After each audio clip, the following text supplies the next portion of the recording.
British government is not just complicit in the ongoing genocide in Gaza, it's an active participant. Every missile drop, every starvation order, every mass grave filled with children's bodies has the fingerprints of the UK and US governments all over it. What's happening in Gaza is not a conflict, it's not a war, it's certainly not a complex situation.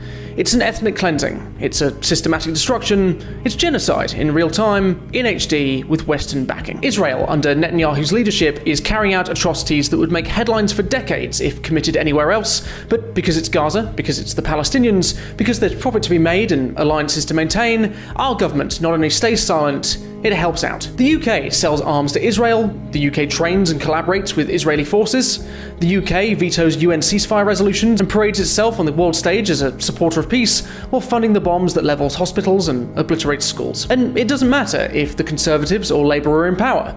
Both parties at this point are knee-deep in blood. Keir Starmer stood up and said Israel has the right to cut off food and water, and just like that, starving a child to death was rebranded as self-defense. The BBC will parrot the line. They'll water it down, they'll bury the headlines, they'll frame massacres as clashes, because whoever holds the power in Westminster also holds the strings of the state media. But let's be honest, this country has a long and proud history of looking the other way, of putting fingers in ears and shouting la la la la while homes are flattened and children are pulled from the rubble. They'll say, well, it's complicated, but in my opinion, it's not. It's only complicated if you profit from pretending it is. And whilst ordinary people are arrested for holding Palestinian flags, the people supplying the bombs are sitting comfortably in Parliament. There's no war crimes tribunals, there's no investigations, no accountability, just a polite silence and a lot of campaign donations. Genocidaires almost never face justice. They don't sit in The Hague, they retire. They write memoirs, they get book deals and speaking fees and statues built in their honour. The only people who've ever been dragged in front of an international court were leaders from countries too weak to fight back. People like Slobodan Milosevic, handed over only after he was overthrown and abandoned by his own people. That's not happening here. Not in the UK, not in Israel,